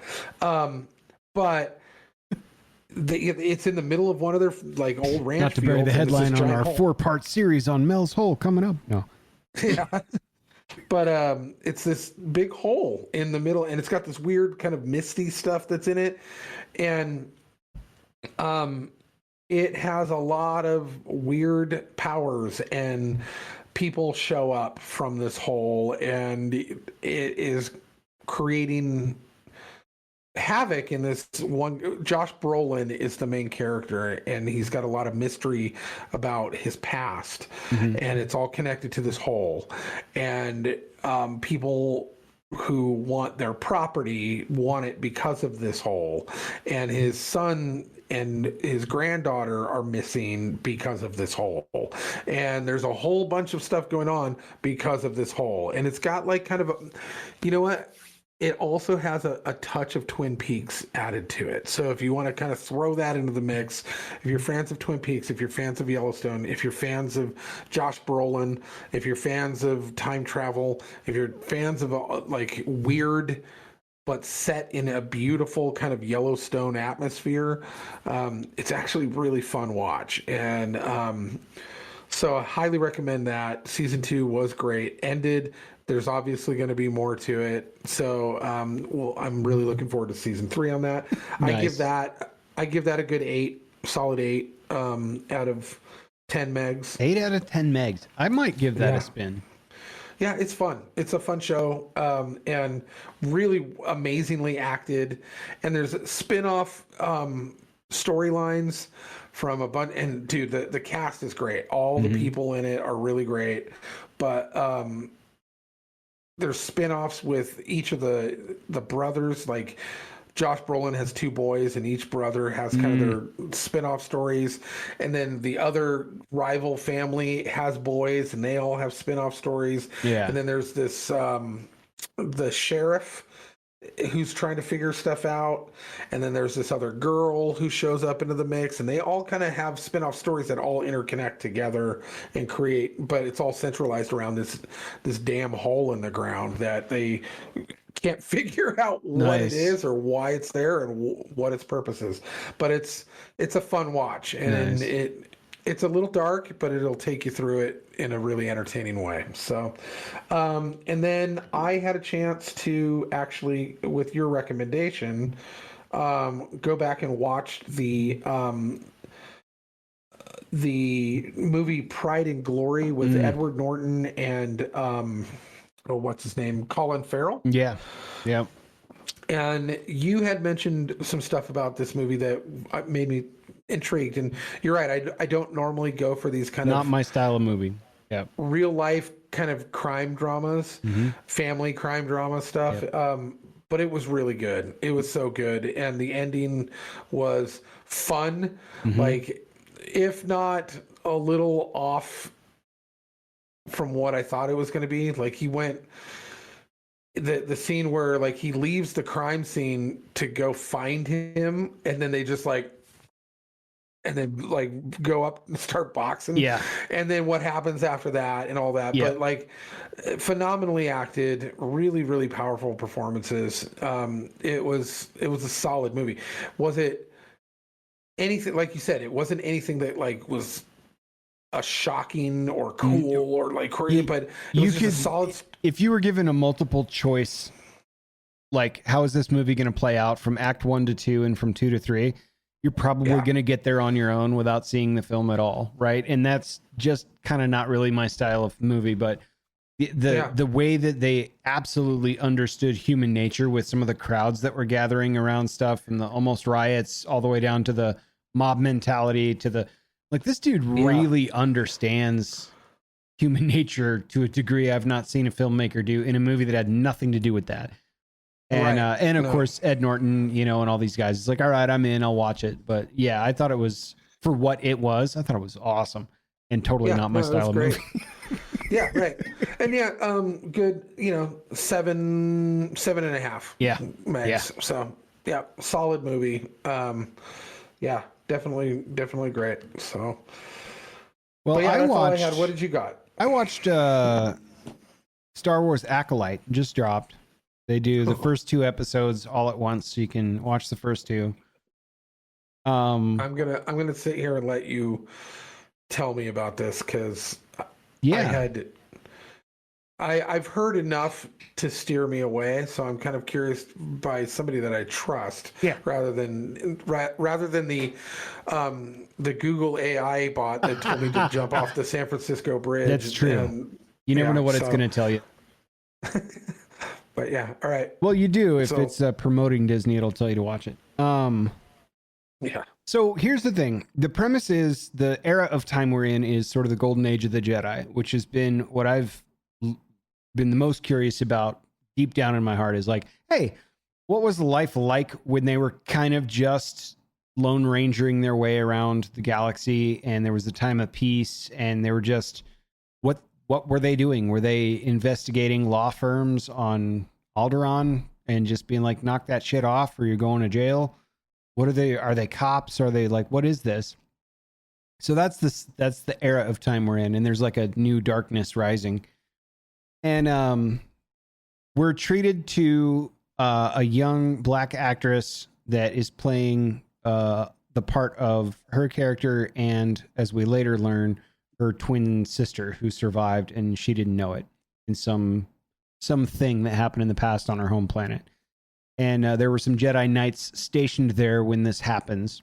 So we're opening up, we're getting to know her for a second, and we see this mysterious figure, which turns out to be her twin sister, cruise into a bar and is looking for Jedi Master Indara. And they're like, she's over there. And we're treated to Carrie Ann Moss, who's like got the hood on. I'm like, this is awesome. She's in Star Wars and she's a Jedi. This is gonna be great. The girl, the young girl, Trinity Trinity from the Matrix. The Matrix movies. Yeah. So the girl tries to get her into a fight. She's like, I'm not going to attack you. I'm not going to attack an unarmed person. Like, it's not what we do here. And she's like, yes, it is. Yes, you do. So the girl starts basically obliterating other patrons at this bar in front of this Jedi until she steps in to stop her. And I'm like, this is great. And so this like hand fighting thing happens because she doesn't have a weapon. So Jedi Master Indara doesn't draw her lightsaber. They're just kind of hand fighting, and she's easily whooping this girl's ass. And then in a stroke of genius and misdirection, the assailant uses the Force to like pick up a little knife behind her back and throws it at the bartender. And Carrie Ann Moss's character like uses the Force to stop the knife. And while she's doing that, this Acolyte person takes a second knife and throws it and stabs her in her heart and kills our girl Carrie Ann Moss in the first fucking scene. Oh my God. She's gone. Some random girl without a lightsaber that's 4 feet tall just absolutely gets the one-up better edge advantage of Jedi Master Indara and lays her the fuck out in the first scene of the first fucking episode. That is a Kathleen Kennedy move if I've ever heard one. And why was it a Kathleen Kennedy move? Because that is the only white actor or actress you're going to see for the rest of the series. Kill Whitey now, immediately. Gone. In the first scene. Gone. Now, this sounds about par for the course for what I read about like what's happening in this show, but go ahead. I'm just like, all right, cool. Now what? So we have the Jedi Order that's like following these investigations, picks up the girl, accuses her of being this assailant. They figure out, oh, she has a twin. The girl's like, my sister's alive. I didn't know. Obviously wasn't me. Hey, we're off the hook. More episodes are coming because there's only 2 out, maybe 3 by today. What kills me about this is that the acting, I don't care what color they are, honestly, like the actors and actresses. I don't. No. What kills me is that, like, have you ever been to a high school production of like a Shakespeare play? Or something like that? And it's like, I'm here because I'm supporting something, not because I'm watching top-notch actors illustrate the work of Shakespeare. Right. It felt like high school acting throughout the whole show. From every single person that was there, I was like not gripped by their overacting in some areas and their, mannerisms and facial expressions and the, oh my God, I'm so terrified moments where they're just super over animated. I'm kind of like, I mean, these guys are making money to do this. I don't know. Now, it is Disney and it is Star Wars, and the effects are awesome. Like the special effects, it's awesome. And it's like, I'm going to watch this because it says Star Wars on it. So give me some good stuff here. But the story's not really gripping. I could care less about any of the characters I've been introduced to at this point. I want to see more lightsabers and I want to see cooler spaceships, and I would like to see more planets. And we end in episode 2 with her, the discovery that this assailant is trying to kill the 4 Jedi Knights that were responsible for whatever happened on the planet she's from. She successfully kills 2 out of 4 of them. The second one's a complete joke. This Jedi Knight this Jedi Master secludes himself into a state of meditation and has been doing so for 10 straight years, just levitating with his legs crossed. And she can't get to him because there's this force barrier around him or whatever. So she finally gets some poison in a little vial and sets it down in front of his feet. And is like, hey, if you can hear me in there, here's the absolution that you've been seeking since you decided to take the vow of silence or whatever. Eyes open. He floats down and sits there. The barrier goes down and he's like, I've been waiting for you. I'm so sorry. We thought we were doing the right thing, and just drinks poison and kills himself. So she doesn't have to do any work there. He just kills himself. What is that? This. And I'm like, okay. And then we end the scene where she's obviously target number 3 is revealed, and it is a Jedi Master that is also a Wookiee who's living on some random planet in a broken down old ship that's been overgrown with vines for reasons that remain unclear. And while I'm eager to see the next explosion and CGI piece of this, I could give a shit less what happens with the storyline from here. It's so bad. And it's the acting that's like, man, it's like, it is really like a bunch of high school actors. They're not that age. They're, there's another Jedi that's like an older Asian guy that's also an action star in other films and stuff that I like personally. I'm like, oh, cool. Like, it's great to see him in Star Wars. This is awesome. But I'm not connected to him. I'm not connected to the Wookiee. I'm not connected to any of the storyline or the girl, the protagonist, or the council, or any of the stuff that I have been waiting most of my life to figure out what happens in this period of time before the Empire and all this stuff is fully formed and risen. And it's not good. It's really terrible, actually. So, yeah, I mean, this is par for the course, like I said, for what I've been reading. I actually... Oh, spoiler alert, guys. If you've not listened this far, I'm going to reveal some shit that happens in the Acolyte. Sorry, guys. From what I've read is that they've intentionally made a series of Jedis where they intentionally have even stated that there aren't going to be any white people in it at all. Not that really matters, except for when you're making a point to do it, right? Like, had you not said anything and it just worked out that way, it's overt. I wouldn't have cared. Yeah, it's so overt. Then also apparently there's going to be a trans character or a non-binary character. That there are also going to be multiple gay characters, and also that they were sowing seeds of that through the dialogue in one of the early scenes when they're accosting the girl who actually didn't do anything wrong, that she just didn't know her sister's alive out there somewhere killing Jedi folk. Yeah. The Jedis come to her. Turns out she used to be a Padawan and left the order to go become a mechanic, and it was like a hard decision for her, but that's what she chose to do. And they were like, well, it was tough for you in training because you had all these attachment issues. Both of your mothers died and your whole family and your sister. And I'm like, here we go. Like, so they're sowing seeds of all of that stuff through the dialogue throughout. Right. Which is pretty overt. And it's like, okay, this is a pure Kathleen Kennedy move. And sure, her name's all over it. It's like, okay. Well, the other thing that I heard is that it's the first Star Wars that uses pronouns, and they're starting to use they're using they, them pronouns and a bunch of other stuff through it intentionally, and asking what pronouns are. From what I understand, Jedi now go, my name is so-and-so and my pronouns are this and this. And so you're going to start hearing that within the dialogue, I guess. Nice. In the next couple of episodes. So, but it is on record, through a couple of interviews, that the director said the point of this was to make white people cry. And laughed about it in the interview. And I didn't cry. Don't think I'm gonna. Right. No, I mean, it's obviously an absurd statement, but they were like, it was their little dig in this interview that the director did.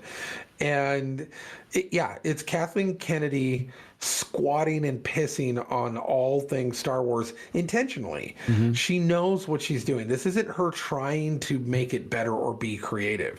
It's her trying to take something that obviously has a value for a lot of people and going, I am now at the helm and I am going to destroy it on purpose because it makes me feel good to be an activist within this sphere.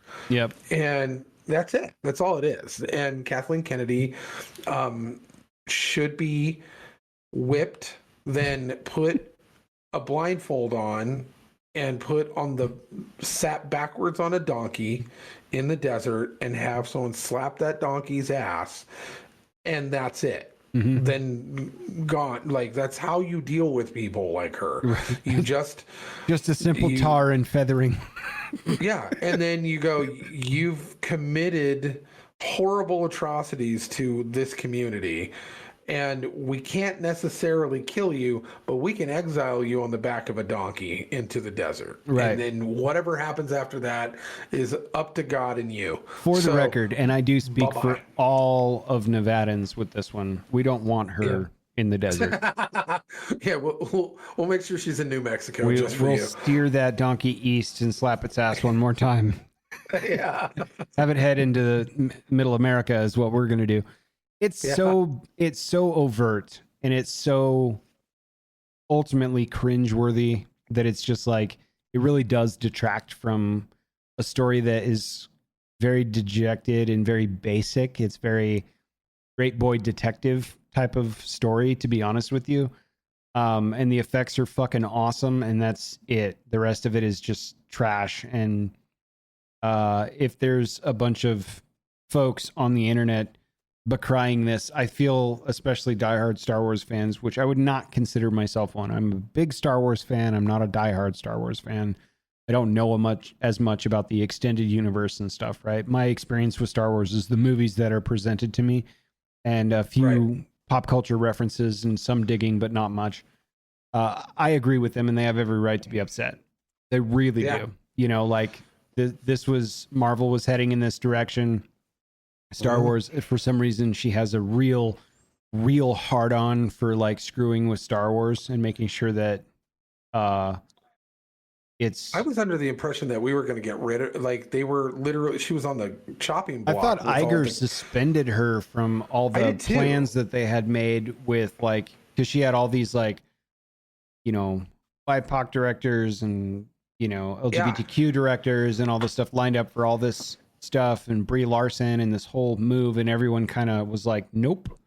Like, because they were losing money, because they were losing a ton of money, and they were going to pull the plug on a bunch of things. They fired a bunch of people. They at least put them on hiatus, but that's kind of where I thought we left off, where I was like, sick. Maybe they won't fuck with Star Wars. Like, I thought they were going to quietly shuffle her off, not really announce like a full-fledged firing, but just go, we've moved her to a different project. And it never happened. Like, she's never been made accountable for all of the absolute, like, financial disasters that she's caused, and she just keeps getting new projects, and they keep going, maybe this time she'll fill it with enough diversity that people will watch. And it's obvious that they are aware that this is not how money is made, and yet they keep like turning the dial up more and more and more in order for them. I don't understand the logic behind it,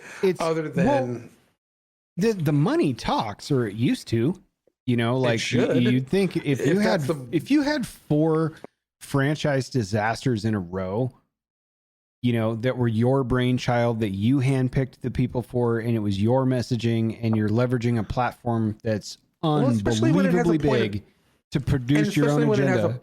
Point of comparison when Jon Favreau steps in and produces something for Disney in the Star Wars universe, and it's awesome. It launches, and people love it, you know. So you've got a point of comparison when Favreau's at the helm or when Kennedy's at the helm, and Kennedy's tanks every single time, and Favreau's is like, oh, the Mandalorian, everyone loved the Mandalorian. You actually care about the subject matter you're producing. This is great, Yeah, I 100% agree. My question is, why isn't Disney doing something about that? Like, why haven't they thrown so much money at Jon Favreau? And I mean, absolutely waterboarding the man with $100 bills or whatever it takes to be like, you have to say yes to this. and you've got to continue doing what you've been doing over here, because it's not just us. Simple pre-AI Google results will tell you everyone loves, like, deep into the forums, loves the content you're producing and are like, this was awesome. Like, we didn't know this Hollywood guy had it in him, and here we are enjoying the shit out of this thing. And it's everywhere, and the money's talking, and it's doing really well, and everyone's got a Grogu t-shirt on, and hooray. Like, why is that not the prevailing direction instead of this, let's get as woke and hard woke and even harder woke as we possibly can until they just accept it. I don't think she wants these projects to... This is my theory. I don't think Kathleen Kennedy gives a shit about Star Wars. I think she actively does not like Star Wars for reasons that remain unclear. Whether she thinks it's misogynistic or it's this or that, she can't wrap her head around why people like something that she's now in control of and wants to actively harm or fuck up by saying, if you want this, you're going to get my ideological take on what I think this should be. And everyone's like, we don't like it. We're not buying it. It sucks. And she does not give a shit. Great, because I hate this franchise and I'm going to continue doing it. Like, I don't understand where that's coming from. I'm getting paid to do it. Yeah. And I think that they're one of the main accelerator engines for the DEI initiatives, and that's where you're getting a lot of this. Is she's like, I don't care. I hate this franchise, but I've been told that if I DEI the hell out of it, that I'll get a ton of back end money anyway. So who cares? Ultimately, Disney's going to get a big DEI paycheck. We're going to get a DEI paycheck, and we're going to push the needle further to the left. It doesn't matter. We'll slough off all of the fan base that we don't want anyway, that we hate, So I honestly would have taken 3 more Star Wars written and directed by George Lucas and ILM that talked about, 6.5 to 8 hours worth of content on film that were just the most boring ass Senate trade negotiation conflict driven back and forth bitching at one another in a Senate chamber, then watch Kathleen Kennedy incinerate what's left of this franchise into the woke aether that it's like starting to disintegrate into, period. Yeah. Or George Lucas said, fuck all of you. I'm not going to do anything. I'm going to burn the scripts that I have in a safe deposit box, and you'll never know how the saga ends. And that would be one of life's greatest mysteries that I could live with, compared to like watching the slow erosion of the Disney machine with Kathleen Kennedy at the helm, period. Amen. Amen to that. Both of those options would have been better to me. And I don't know, because I got... my problem, and we talked about this briefly, but like my problem with the Marvel piece is I don't connect to the Marvel characters that they're introducing in this new block. Yeah, I've never heard of these comics before. Literally, Moon Knight, I had never even heard of. Stuff like that, right? Loki and that weird, Owen Wilson bending series. I don't follow this, and it's dumb, and Loki's not one of my favorite characters. Love Tom Hiddleston to death. Yeah. Don't really resonate with Loki. Didn't give a shit. Still don't. WandaVision, really cool concept, great. Don't care about her character. I don't. I just like, I knew who Spider-Man was, and I know who the X-Men are. You know what I mean? And like Deadpool, I was aware of, and that's fun how they're like sidetracking that a little bit. But that's why I'm burned out on the Marvel stuff. I don't know. I don't resonate with Shang-Chi and the Eternals, and I don't fucking know any of these people. Like, they weren't maybe as popular comic books. Maybe that's why it hit my radar, but I have no idea. Yeah, they're pulling from the deep bench on Marvel because they're looking for, and they're really taking from a lot of the 70s era when they were doing the blaxploitation and like the kind of Kung Fu era. Yeah. And there was a lot of diversity being pumped into it. So that's kind of their prime era where they're like, this is where we're going to draw from now so that we can inject it into modern society. But it was a lot of like Shang-Chi and stuff like that came from that era. And Blade did too, but Blade was awesome because they didn't make it about the diversity of Blade. They made it about a vampire hunter. Right. Instead of what his purpose was in culture, Right. And so, and that's what people want. They want superhero movies. They want vampire killers. They want that kind of stuff. They don't want all of this. And they're pulling from the deep bench when they've actually got a couple of, and of course, Sony and a bunch of other things became problematic for some of their bigger franchises like the Fantastic Four, which they've, Sony's messed up a couple of times now, but they haven't been able to use it for the Disney Marvel universe because they've had to wait for licenses to expire and such. Same thing with the X-Men and all that. But when you're looking at just the generalized Marvel universe, they're really pulling from the deep bench, and they shouldn't be. There's a bunch of the new Black Panther, the newest Black Panther movie, which I did not watch. I didn't see but it has Namor in it. And Namor, the Submariner, was a huge character. He's one of their bigger characters. He was one of their first characters. He's the oldest Marvel character. Even before Captain America, before the Avengers, everything, Namor was actually one of the first characters. 1939, I believe, is when he came out. They finally got around to him and made him like this completely different character where he was like not from Atlantis. He was like Mayan, some type of Mayan, So they switched him up and made him completely unrelatable to the people who grew up with him, the people who've been reading his comic books for, 6 decades. What do you want from people? Right. And, do you want their money? Because that's kind of what the point of this is for you. Give us good stories, we give you cash. And they go, tell you what, give us all your cash, and we're not going to give you anything that you want. It becomes a non-transactional deal after a while. And that's what they've been doing with not only Marvel, but Star Wars for now going on a decade. There was a solid golden era of Marvel movies and Star Wars movies that is long gone now, going into 10 years, that people are like, I tried for 5 of those years. Right. To hold on to hope that something good was going to turn back around when you guys started seeing the mistakes you were making. But now we're another 5 years deep almost, and I'm done. I haven't watched anything on Disney or anything from Marvel. The last thing I watched was the 3rd Guardians of the Galaxy movie. I did see the Eternals, did not enjoy it. Same. That was the last one I tuned into. I think I saw Shang-Chi, but that was it. That was the last one. I don't think I've seen any of the other ones. Like, I used to take my kids to every Star Wars thing, watch all the Star Wars things together. I took them to every Marvel movie. I have not taken them to any of them lately. None of them. Because I just they don't care. And if generationally, if you're trying to say that it's a generational thing, you're wrong, because my kids are the generation that you're supposed to be catering to, right? And they don't give a shit, and I don't either. So who is your audience at this point? If it's not the generation that started off with it all, and it's not this generation, who's your audience? I think it's hard enough to cater to an audience that it's like, okay, look, if we're leveraging, and I definitely understand the time marker you're talking about with like the blaxploitation era of some of these comics popping up and stuff like that, in this period of time in as a cultural point. I completely understand how difficult a job it is to revitalize a character that was fun and modernize the story to connect with the new audience if you've identified who your new audience is, but not to illustrate their purpose in society and how it coexists with the inclusion and diversity of all of the other characters that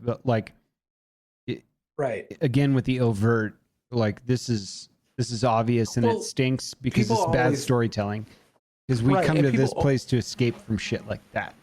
Absolutely. And that people will argue that even during the X-Men and all of those, that 70s era, and even some before that there was politics involved and there was these social things involved, and they're not wrong. That actually was true. But people didn't come to them for that.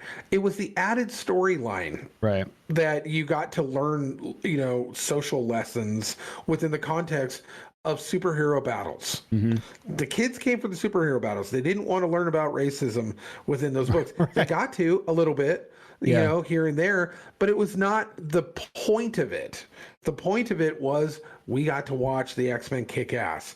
We did not at all, even though it was a kind of a metaphor for outsiders in society, whether it be gay, Right. whether it be, racially motivated or whatever, that obviously those underlying kind of concepts were there, but it wasn't the point of it. Right. And now it's reversed where It's the like, augmentation to help characterize either the protagonist or the environment or the story in general.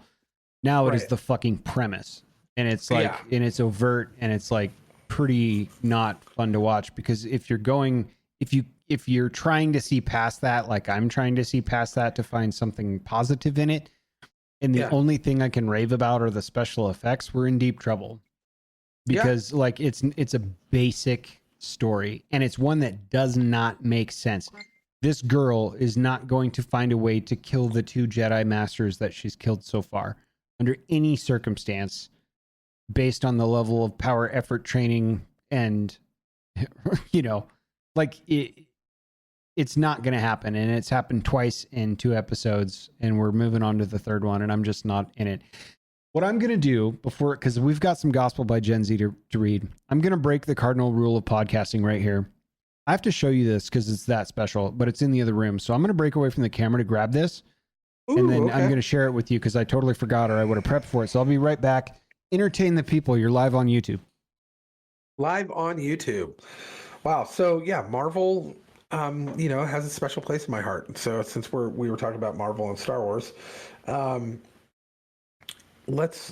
Star Wars, as everybody knows me and knows me enough to know that Star Wars was kind of my jam my whole life since I was 2 years old. But Marvel also had a bit of a huge impact in my life. So you're already back. I was going to go on some diatribe about Marvel. And, wonderful. I'm enthralled. I was making it up as I went, so it didn't matter. Our friend, and I'll plug him here, he hosts a very popular, extremely popular podcast called Trekcast. He and his friends were gifted Trekcast after they decided to disband it. Big Star Trek nerd.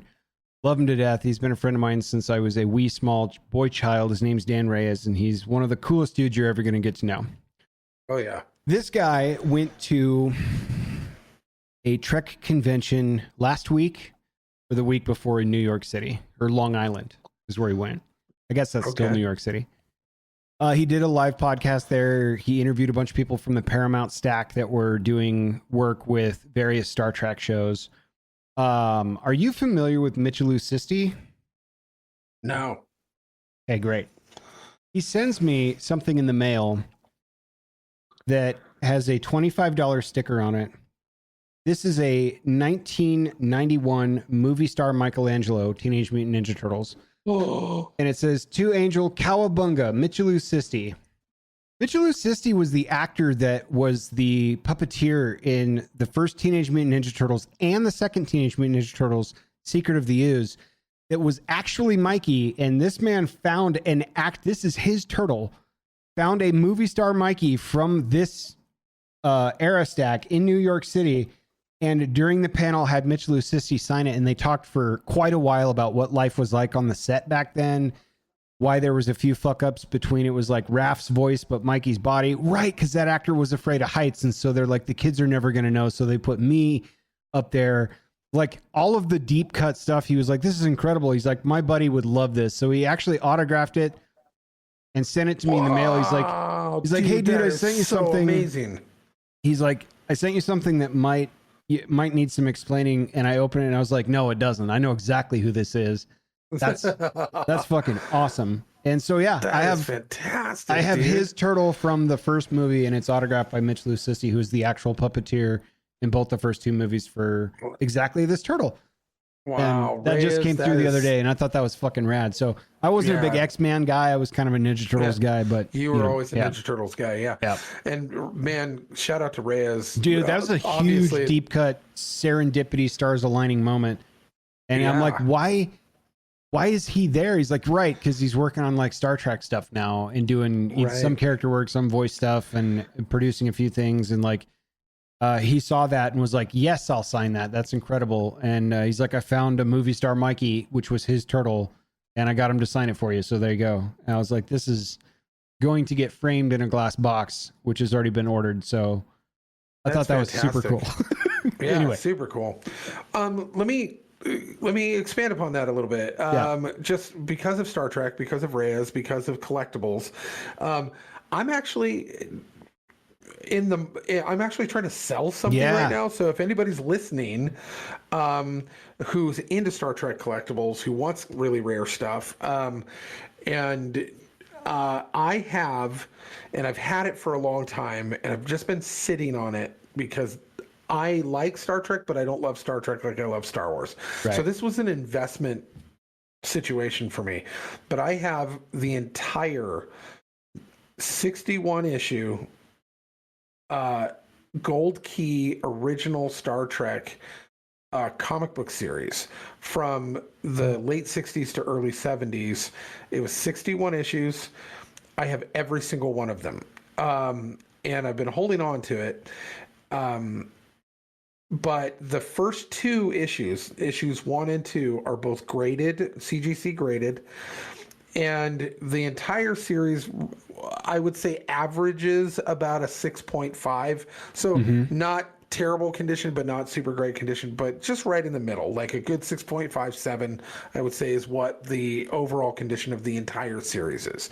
However, the first two are CGC graded, but the first one, the number 1, is actually the specialty cover, which has no ads on the back. It has a photo of Kirk on the back.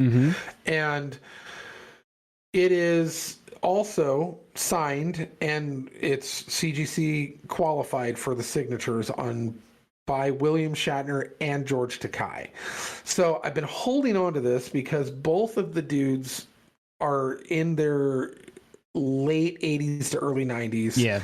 And I've just been and not that I want them to die, but I've been kind of holding out for these two guys to pass away because right now, this book, the first book, the number 1, is already probably about a $2,500 book in and of itself. Yeah. But then with the entire series attached to it as a collector's item, you're probably looking at about between $7,000 and $8,000 right now. The minute those two gentlemen pass away, that book is going to skyrocket into the, $10,000 to $15,000 range. So we're looking at, a huge incremental jump from when those two guys pass away. I am looking to sell to somebody special who actually loves this kind of stuff and loves Star Trek and has wants rare collectibles for $4,000. I have a $4,000 price tag, and I will absolutely give it away for $4,000, which is already about half of what it's currently worth. But it's going to go way up. Way up. So Modern Relics Podcast at gmail.com. If you're interested in picking that up, because that's huge. And I'll ship it to you. So, but if you're somewhere in the country, I have no problem doing that. And I used to deal in comic books for many years. And so I know how to properly ship books as well. So it will be my pleasure to ship them to wherever you want them to go. But yeah, if you email us, they're yours. I'm probably going to be taking them with me on the trip because I'll probably have a couple of places down in Vegas or that area that I've got a couple of leads on. So, but if you want to hit me up before I take them down there and sell them, it's up to you. So, but yeah. Reach out, let us know. So thanks for letting me plug that. Yeah, of course. It's just something. Outside of that, also, I need some spiritual healing. I need some uplifting words.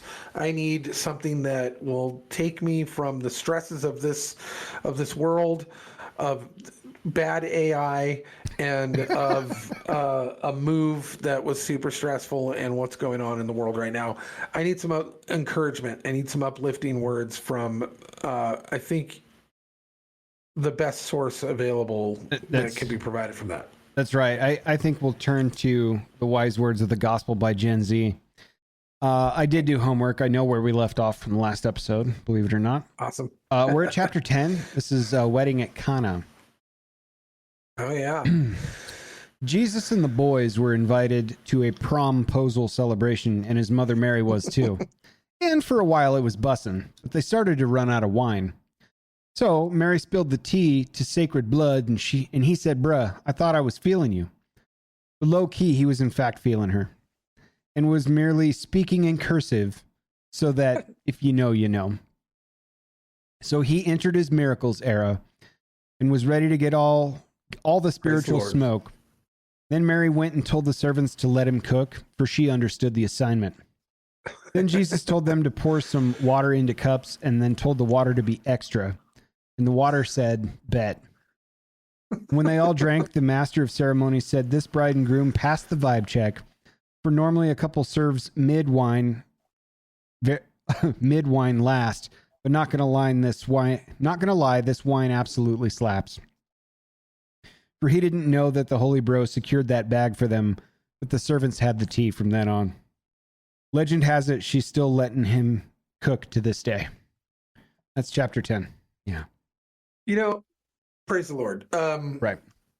But what's really weird is I've come to find through this series that we're running through on this book, and I don't know if it's disturbing or not, but I find that I understand what they're talking about because of the context of it being biblical context. Yeah. It is making me understand the Gen Z lingo, and now it feels like I'm kind of learning another language as we go. It does, doesn't it? So that way, when now I'm out in the real world in public, when I hear these things, I actually go, I'm too old to understand that dumb nonsense. Like, what is that? What does bet mean? What is, like, speaking of cursive, like all of it, because of the contextualization of it being to these biblical stories that I'm familiar with, I'm like, oh, I get exactly what they're saying. And I don't know if that bothers me or not, but now I can actually apply it to real life stuff outside, and it's really weird. I almost want to do a twofer this week, because part 3, the grind, begins with the Beatitudes. Do it, because we missed last. We've missed. Let's go. Week, so you guys ready for a twofer? Catch up. Yeah, let's do it. Let's also cook. Here's the Beatitudes.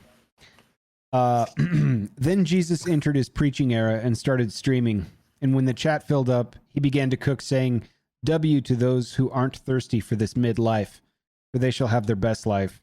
W to those who take L's from this life, for they will receive an everlasting W. W to those who don't do others dirty, for they shall secure the eternal bag. W to those who want help passing God's vibe check, for he will say bet.